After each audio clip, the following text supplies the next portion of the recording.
ہو رہا ہے کہ انی جاعل فی الارض خلیفہ، کہ میں نے روئے زمین پر ایک خلیفہ بنایا. اگر آپ غور کریں اس کی تفاصیر اٹھا کر تو یہ آیت اس وقت کی طرف اشارہ کر رہی ہے کہ جب کچھ بھی نہیں تھا، نہ زمین تھی، نہ آسمان تھا، نہ آفتاب و مآتا تھا، کچھ بھی نہیں تھا. ان ساری چیزوں کو بنانے کے بعد اللہ نے اپنے فرشتوں سے مخاطب ہو کر فرمایا میں روئے زمین پر ایک خلیفہ بنانے والا ہوں. عزیزوں، اگر ہم غور کریں تو بہت ساری باتیں اس آیت کے متعلق بیان کی جا سکتی ہیں. یہ آیت اس بات کو بھی پروف کر رہی ہے کہ اگر خلیفہ ہو تو کیسا ہونا چاہیے، اگر لیڈر ہو تو کیسا ہونا چاہیے. یہ سب باتیں اپنی جگہ ہیں، لیکن عزیزوں آج کچھ باتیں جو ہمارے لیے بہت اہم ہیں، وہ جو آج ہمارے درمیان چیزیں ہو رہی ہیں، وہ نماز جماعت کو لے کر میں چاہ رہا ہوں کچھ باتیں آپ کے سامنے بیان کی جائیں. پھر اس کے بعد دو جملے، پھر اس کے بعد رفتے مسائل. نماز جماعت کے شرائط میں سے ایک شرائط یہ بھی ہے کہ امام اور معمومین، اگر معمومین کی ذمہ داری یہ ہے کہ وہ جو بھی عمل کو انجام دیں امام کے بعد، یعنی جو آپ کا پیش امام جو ہے آگے نماز پڑھا رہا ہے، وہ ہر معمومین کی ذمہ داری ہے کہ اگر وہ جان بوجھ کر چاہے وہ رکوع میں پہلے چلے جا رہے ہیں یا سجدے سے اٹھ جا رہے ہیں تو ان کی نماز نہیں ہے. کس صورت میں نماز ہے کہ ہاں اگر بھولے سے اٹھ گئے تو بات الگ ہے، لیکن اگر آپ جان بوجھ کر اس عمل کو انجام دے رہے ہیں اور جماعت میں شامل ہو کر اور آپ یہ بھی چاہ رہے ہیں کہ ہماری جماعت قبول ہو جائے تو آپ کی نماز ہونے والی نہیں ہے. اور آپ کی نماز کے بدلے میں یہ جو سلسلہ جہاں سے ٹوٹ رہا ہے، جہاں سے یہ چین ٹوٹ رہی ہے، اس کے بعد بعد والے لوگوں کی نماز پہ اثر پڑے گا. تو لہٰذا ہر معمومین کی ذمہ داری ہے کہ جب نماز پڑھیں تو کم سے کم اتنا صبر رکھیں، اتنا بھی جلدی نہیں کہ ابھی امام ہمارا رکوع میں ہے اور ہم کھڑے ہو جائیں، یا امام ہمارا سجدے میں ہے اور ہم سجدے سے سر اٹھا لیں. اگر بھولے سے ہو رہا ہے ٹھیک ہے، جب تک کہ نہیں انسان اس عمل کو انجام دے رہا ہے تو ٹھیک ہے، وہاں تک چلتا ہے. لیکن اگر آپ کو معلوم ہو جا رہا ہے اور اب اگر آپ ایسا کر رہے ہیں تو آپ اپنی بھی نماز کے ذمہ دار ہیں، اور پلس آپ کے بعد یہ جو سلسلہ چل رہا ہے تو وہ سارے لوگوں کی نماز کے ذمہ دار آپ کو دی ہوگی. ضرور محمد وال محمد. تو میں کر رہا تھا خداوند عالم نے خلیفہ بنا کر بھیجا. کسے بنا کر بھیجا؟ جناب آدم کو.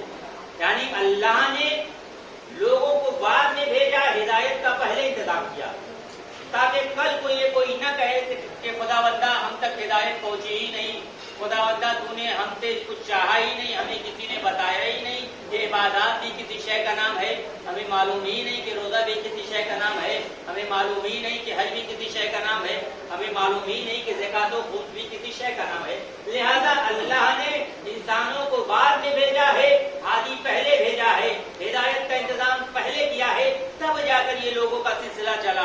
تو یاد رکھیے آدم اول بشر جن کی وجہ سے آج انسانیت اس عرض زمین پر رواں دوا ہے، وہ بھی اگر اپنی توبہ کو قبول کراتے ہیں تو ڈائریکٹ ان کی توبہ قبول نہیں ہوتی. اب آگے کو آگے پڑھیے کہ جب جناب آدم نے جنت میں، اب جو بھی بعض مورخین نے یہاں الگ الگ اختلافی صورت میں، بعض نے کہا کہ گیہوں کھائے، بعض نے کہا کہ وہ ایک پھل جسے آم، بہت ساری روایتیں. لیکن ابھی تو یہ بات غور کرنے کی ہے کہ جب جناب آدم، اگر ہم یہ فرض کرتے ہیں کہ جناب آدم نے گیہوں کا دانہ کھایا، گیہوں کا دانہ کھایا تو اللہ نے کیا کیا؟ جنت سے نکال دیا. مورخین نے لکھا، بعد نے گیہوں لکھا، الگ الگ آپ تفاسیر اٹھا کے پڑھیں گے تو آپ کو مل جائے گا وہ سارے اختلافات، وہ کون کون سی چیزیں ہیں. تو یہ بھی غور کرنے والی بات ہے، جب انسانیت کے بعد جناب آدم ایک گیہوں کے دانے کو کھا کر جنت سے باہر جا سکتے ہیں، تو آج تو اولاد آدم گیہوں نہ جانے کتنے آٹے کھا گئی ہوگی، تو وہ جنت میں کیسے جائے گی؟ تو یہ سب باتیں ہیں. تو دیکھیے یہی بات ہے کہ نظر کا علاج ہو سکتا ہے نظریے کا نہیں. ضروری ہے کہ اگر ہمارے ذہنوں میں سوال اٹھ رہا ہے تو ہم اسے پوچھیں. یہ نہیں کہ سوال اپنے دل ہی میں رکھے رہیں اور دل ہی میں رکھ کر اس دنیا سے چلے جائیں تو ہمارا مسئلہ حل ہونے والا نہیں ہے. تو جو میں کر رہا تھا کہ جب جناب آدم سے تحقیق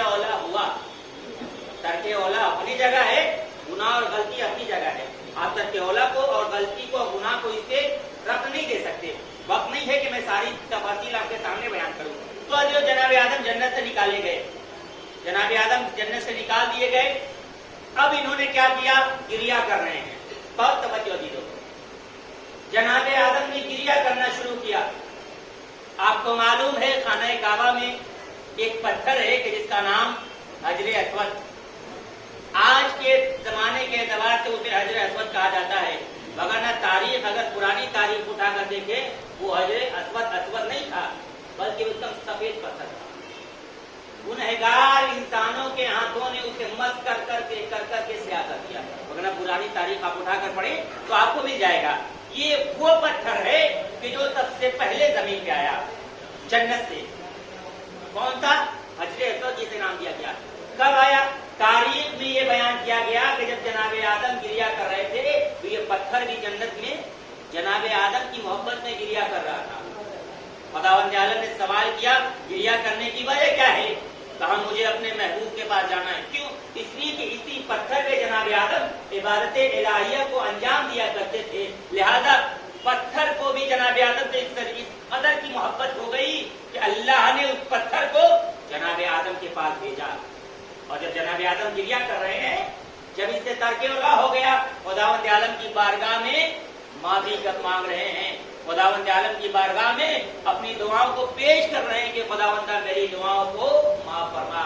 जिब्रील नादिल हुए और नादिल होने के बाद कहते हैं, ऐ आदम, अगर आप ये चाह रहे हैं कि आपकी तौबा कबूल हो तो जो नाम मैं आपको बता रहा हूँ, जिस नाम की मैं आपको तालीम दे रहा हूँ, आप उस नाम को लीजिए और उस नाम के वसीले से आपकी दुआ खुदावंद आलम कबूल करेगा। अजीजों, जनाब आदम ने वो नाम लिए। वो नाम कौन से थे? वो नाम पंजतने पाक के थे। जनाब आदम की तौबा अगर कबूल हुई है तो अली के सदक़े में, हसन के सदक़े में, हुसैन के सदक़े में, मोहम्मद मुस्तफा के सदक़े में। तो अजीजों, अब यहाँ कहने दीजिए कि जब अव्वले बशर इंसानियत के बाद जनाब आदम की दुआ बगैर अहले बैत के वसीले से कबूल नहीं हो सकती, तो हम खताकारों की दुआ बगैर वसीले के कैसे कबूल हो सकती है? मोहम्मद वाले मोहम्मद अव्वले बशर जनाब आदम, ये जिन्होंने इस अर्ज़ ज़मीन पर इब्तिदाई तबलीग को अंजाम दिया। उसके बाद ये सिलसिला बढ़ता रहा। उसके बाद तारीख उठाकर पढ़ेंगे तो 1,24,000 अम्बिया, और उनमें से अगर सबसे ज्यादा किसी ने तबलीग के फराइज़ को अंजाम दिया है तो वो है जनाब नूह, कि जिनकी तारीख में उम्र को दर्ज किया गया 950 साल, यानी 950 साल जनाब नूह ने तबलीग की, दीन का प्रचार किया है। और कौम इतनी हट धर्म कि कभी कभी तो ऐसा होता था कि यही कौम जनाब नूह के ऊपर पत्थरों की बारिश कर देती थी। जनाब नूह पत्थरों में दब जाते थे, जिब्रील आते थे, पत्थरों को हटाते थे और अपने परों को मस करते थे और जनाब नूह सही हो जाते थे। तो ऐसा नहीं है कि दीन के रास्ते में मुश्किलात और परेशानियां नहीं है। आज सिर्फ हम ही मुसलमान ही परेशान नहीं है, अंबिया ने परेशानी उठाई। तो अगर हम आज उनकी उम्मत है, हमें अगर परेशानियों से दो चार होना पड़ रहा है तो इसमें ताज्जुब करने वाली बात नहीं है। अल्लाह जो है वो परेशानियों के जरिए से इम्तिहान ले रहा है लोगों का, कि देखिए मेरा बंदा कितना अपने इम्तिहान में कामयाब हो सकता है। और यही वजह है कि तारीख ने नकल किया तो वाकया आपस में मिलता जुलता न हुआ। तारीख ने लिखा एक जमाना था कि जिसमें एक बहुत बड़ा जालिम और जाहिल बादशाह था। बहुत तवज्जो दीजिए बात है और इंशाअल्लाह आपकी रहमत तमाम। लेकिन नतीजा आपको देना है। एक मोमिन बंदा उस जमाने में रहता था, बीमार पड़ा, हकीम के पास ले जाया गया उसके इलाज के लिए।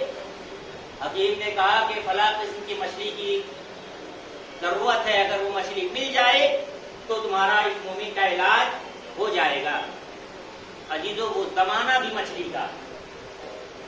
मल्लाहों को भेजा गया दरिया के किनारे कि जाओ इस किस्म की मछली लेकर आओ। और जब मल्लाह जाते हैं दरिया के किनारे, अल्लाह ने सारी मछलियों को हुक्म दिया कि दरिया की तह में चली जाओ।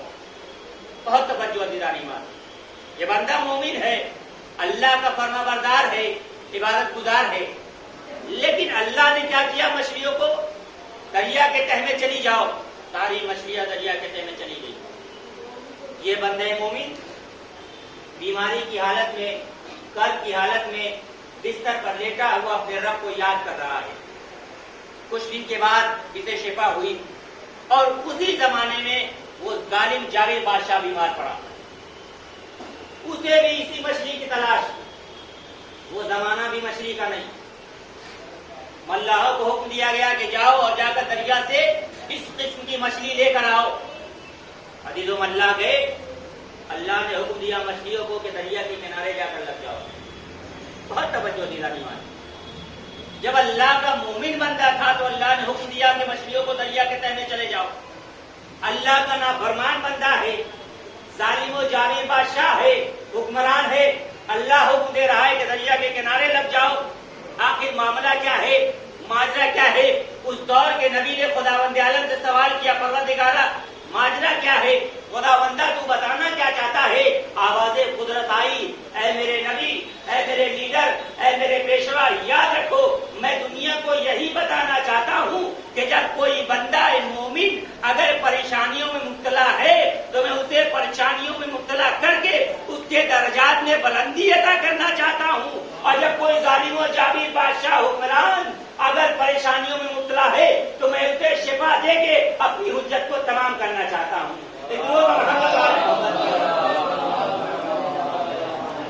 बस दिलों में अपनी रहमतों को समेटा तो जितने भी लीडराने इलाही आए उन्होंने वो पैगाम दिए कि जिसके जरिए से हम अपनी जिंदगी में आने वाली मुश्किलात का सामना कर सकते हैं। इसके जरिए से हमें सब्र करने का तरीका और सलीका अगर कहीं से हासिल होता है तो तारीख उठाकर पढ़िए। वो तारीख करबला जहां से हमें हकीकी सब्र के मफहूम को मालूम करना है तो करबला उठाकर देखिए, करबला की तारीख पढ़ लीजिए।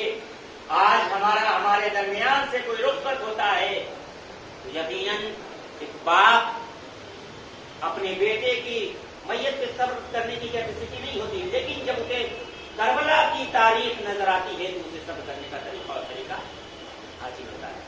यही वजह है कि शायर ने बड़ा प्यारा शेर कहा कि हमें अपने दुखों में आया जो शबीर का ख्याल, हमें अपने दुखों में आया जो शबीर का ख्याल, शिकवा बदल के सब्र में तब्दील हो गया।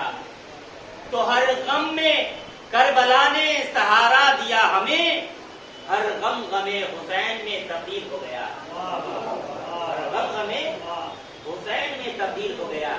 यकीनन अगर हमारे पास कोई गम आ रहा है तो उस गम को हुसैन के गम में ले जाएं और हुसैन के गम को याद करके उस गम से यकीनन हमें सब्र करने का तरीका और सलीका अरबाब ऐसा हमें हासिल हो जाता है। बस अरबाब ऐसा मैंने अपनी रहमतों को समेटा।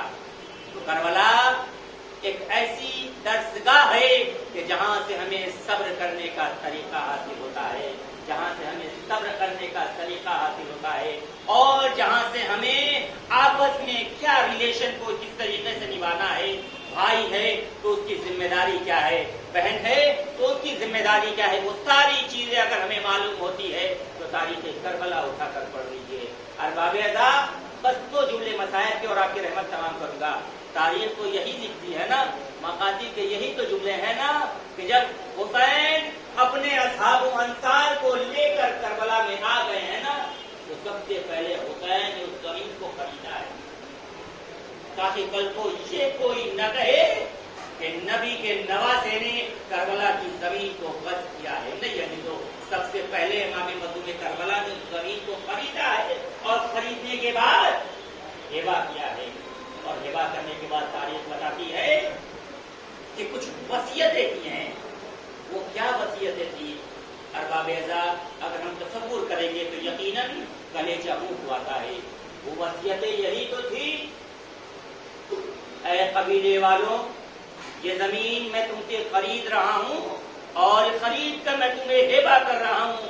और याद रखो जब दुश्मनाने दीन हमें कत्ल कर दें, ऐ कबीले वालों याद रखो जब नबी के دشمن ہمیں قتل کر دے تو کم سے کم اتنا تو کرنا۔ ارباب تاریخ بتاتی ہے کہ مظلوم کربلا نے سب سے وصیتیں کی ہے، یہاں تک کہ جوانوں سے بھی وصیت کی ہے، بچوں سے بھی وصیتیں کی ہے، خواتین سے بھی وصیت کی ہے۔ بچوں سے یہی تو وصیت کی تھی، اے بچوں یاد رکھو، اگر تمہارے جوان، اگر تمہارے بابا یہ سوچ کر ہمیں دفن کرنے کے لیے نہ آئے کہ انہیں ایزا پہنچائی جائے گی، تو کم از کم تم مٹھی بھر خاک لے کر آنا اور کھیلنے کی صورت میں آنا اور ہماری قبروں پہ ڈال دینا۔